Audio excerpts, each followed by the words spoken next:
আমরা মাত্র 2600 টাকা দিয়ে কিভাবে কক্সবাজার থেকে 2 দিন 3 রাতের একটি সফল ট্যুর দিয়ে আসছি, যেখানে আমরা থেকেছি 4 স্টার মানে লাক্সারিয়াস হোটেলে, যেখানে ছিল রুফটপ সুইমিং পুল এবং ফ্রি ব্রেকফাস্টের সুবিধা। এছাড়াও ঘুরে দেখেছি কক্সবাজার সিটির আশপাশ সহ 80 kilometre marine drive road, Teknaf 0 point, কক্সবাজারের সর্বশেষ প্রান্তর শাহপুরীর দ্বীপ ও নাম জানা অজানা অনেক স্পট। এরকম একটা ট্যুর অনেকের ড্রিম, আবার কারো খরচ হয় 7 থেকে 8,000 টাকা। সেই ট্যুর কিভাবে আমরা কক্সবাজারের মতো একটি প্লেসে কমফোর্টলি এত কম বাজেটে দিয়ে আসি তা বলবো আজকের ভিডিওতে। আর ভিডিও শুরুতে ট্যুরের পূর্বে কেন থটফুল ওয়ার্ডটি ইউজ করি তা ভিডিওটি সম্পূর্ণ দেখলেই উত্তরটি পেয়ে যাবেন। তো চলেন ভিডিওটি শুরু করি। ওকে, তো আমরা যাত্রা শুরু করি কমলাপুর রেল স্টেশন থেকে রাত 11:45 চট্টগ্রামগামী মেল ট্রেনে। যেহেতু কমফোর্ট বাজেট ট্যুর, তার উপর আমরা আবার অ্যাডভেঞ্চার লাভার, তাই মেল ট্রেনটি প্রিফার করি। অনেকে বলবে অ্যাডভেঞ্চারের সাথে মেল ট্রেনের সম্পর্ক কি, সেই বিষয়ে খুব শীঘ্রই একটি ভিডিও আসবে, সো স্টে টিউন। ওকে, সো আমরা জনপ্রতি 125 টাকা মেল ট্রেনে সকাল 8টায় চট্টগ্রাম সদরে চলে আসি। সেখান থেকে জনপ্রতি 50 টাকায় নাস্তা করে জনপ্রতি 15 টাকায় অটোতে করে চট্টগ্রাম নতুন বিচ চলে আসি। সেখান থেকে হানিফ পরিবহনের কক্সবাজারগামী বাসে জনপ্রতি 200 টাকায় চলে আসি কক্সবাজার। ওকে, সো ঢাকা থেকে কক্সবাজার আসতে আমাদের জনপ্রতি খরচ পড়ে 390 টাকা।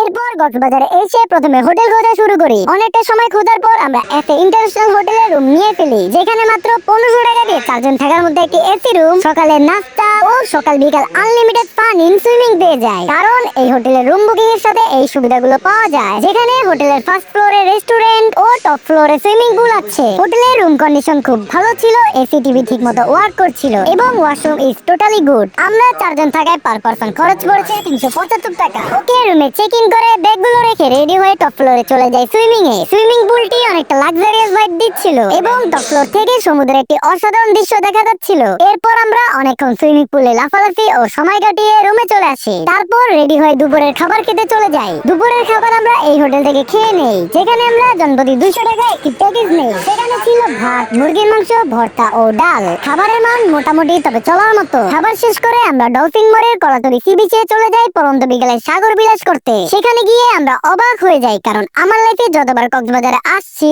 এর থেকে কম রাশ কলাতলির মতো একটি প্লেসে কখনো দেখিনি। এরপর আমরা সমুদ্রের পাড়ায় কতক্ষণ দাঁড়িয়ে সমুদ্রের গর্জন ও অসীম নীলাকাশের বিশালতা উপভোগ করি। প্রথমে সমুদ্রে নামার কোনো প্ল্যান ছিল না, তবে যখন ঢেউ এসে পা ভিজে চলে গেল তখন নিজের অজান্তেই অটোমেটিক শরীর সমুদ্রে ঝাঁপিয়ে পড়ে। সমুদ্রের বড় বড় ঢেউর সাথে তাল মিলিয়ে আমরা এনজয় করতে থাকি। আসলে কক্সবাজারে এসে সমুদ্রের লোনাপানিতে ঢেউর সাথে তাল মিলানো যে কতটা শান্তির তা ভাষায় প্রকাশ করার মতো না। এরপর আমরা সমুদ্র থেকে উঠে সৈকতের ধার দিয়ে অসীমের পথে হাঁটতে থাকি। এই সময় দেখতে পাই কেউ কেউ সমুদ্রের পাড়ে ফুটবল খেলছে, অনেকে তাদের ফ্যামিলি মেম্বারদের নিয়ে সমুদ্র বিলাস করছে, ছোট ছোট বাচ্চারা সমুদ্রের ধারে খেলা করছে, কেউ ফটোগ্রাফার দিয়ে স্মৃতি সংরক্ষণে রাখছে, প্রিয়জনকে নিয়ে নির্মল সময় পার করছে, বন্ধুরা মিলে আড্ডা দিচ্ছে ইত্যাদি। আমরাও আমাদের মতো সময়টাকে এনজয় করি। সূর্য যতই অস্ত যাচ্ছিল চারদিকের পরিবেশ, বিশেষ করে সাগরের মধ্যে সানসেটটি আমাদের এক অন্য জগতে নিয়ে গিয়েছিল, কারণ তখন সমুদ্রের পাড়ে রাশ কম ছিল, বলতে গেলে প্রাইভেট বিচের মতো। অন্যদিকে সমুদ্রের মাঝে গাঢ় কমলা গোলাপি সানসেট আমাদের এক কাজ ক্লান্তি সব দূর করে দেয়। আমরা মায়াময় সানসেট ও ঢেউয়ের রঙিন খেলা দেখে সন্ধ্যায় হোটেলে চলে আসি। সারাদিন ট্রাভেল করে অনেক ক্লান্ত থাকে, রুমে একটু রেস্ট করি। এরপর রাতের খাবার খাওয়ার উদ্দেশ্যে বের হয়ে জনপ্রতি 60 টাকায় রুটি ডাল ভাজি দিয়ে রাতের খাবার সেরে ফেলি। এরপর কিছুক্ষণ সাগরের পাড়ে বসে রাতের কক্সবাজার ও মার্কেট গুলো ঘুরে হোটেলে এসে পড়ি। এভাবে আমরা আমাদের প্রথম দিনকে শেষ করি।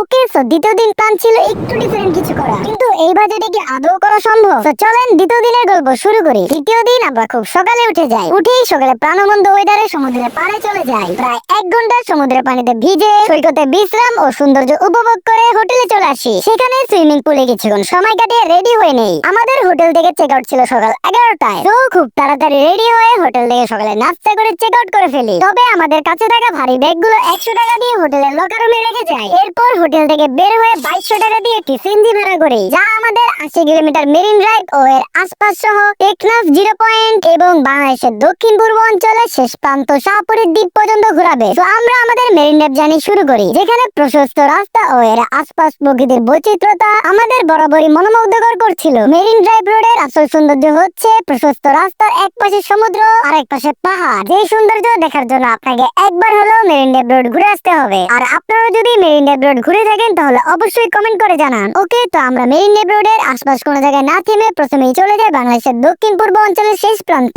শাহপুরীর দ্বীপ, যেখান থেকে মায়ানমারের সুবিশাল পাহাড় ও নাফ নদীর অসম্ভব সৌন্দর্য উপভোগ করা যায়। এছাড়া জেটিঘাট জেলেদের জীবন ও প্রকৃতির সৌন্দর্য জায়গাটিকে আলাদা মাত্রা যোগ করেছে। শাহপুরীর দ্বীপ ঘোরা শেষ করে আমরা চলে আসি টেকনাফ 0 পয়েন্ট, যেখানে সমুদ্রের অপরূপ সৌন্দর্য ও কনক্রিটের পাথর দিয়ে দেওয়া বেড়িবাঁধ দেখে সেখান থেকে পরবর্তী ডেস্টিনেশন সাম্পান বিচ চলে আসি। বিচের শুরুর দিকে একটি মসজিদ ছিল যা প্রকৃতির মাঝে ও সমুদ্রের কাছাকাছি হওয়ায় খুব সুন্দর লাগছিল। সাধারণত এই বিচের সাম্পান গুলোকে রেখে জেলেরা তাদের কার্যক্রম চালায়, তাই একে সাম্পান বিচ বলে। এই বিচে দেখা যায় জেলেদের জীবন, অসংখ্য সাম্পানের সারি, সাম্পান লোড আনলোড করা ইত্যাদি। অন্যদিকে এই বিচের উপরের দিকে জেলেদের আড়ত বসে, যেখানে তারা সমুদ্র থেকে ধরে আনা মাছ ডাকে বিক্রি করে। এছাড়া এই বিচের সম্পর্কে অনেক কম পর্যটকই জানায়, এখানে কোনো পর্যটক তেমন দেখতে পাওয়া যায় না। অলরাইট, তো সাম্পান বিচ থেকে আমরা এমন একটি বিচে চলে যাই যেটির নাম আমাদের জানা ছিল না। এই বিচের শুরুতে অনেকগুলো হ্যামক ছিল, যেখানে বসে বা শুয়ে অনায়াসে বিশ্রাম করা যায়। এছাড়া বিচে ছিল অসংখ্য পাথর, যেদিক থেকে কক্সবাজারের অন্যরকম সৌন্দর্য উপভোগ করছিলাম। অনেকে ভাববে এটা হয়তো পাটওয়ার টেক, বাট এটা এমন একটি বিচ যেখানে পর্যটক অনেক কম আসে, যেটি টেকনাফ উপজেলায় মেরিন ড্রাইভের পাশেই পড়ে। যদি কেউ এই বিচের নাম জেনে থাকেন তাহলে অবশ্যই কমেন্ট করে জানাবেন। এরপর আমরা চলে আসি কক্সবাজারের একটি হিডেন প্লেস, হলিউড পাহাড়। এটি মূলত মেরিন ড্রাইভের পাশেই অবস্থিত,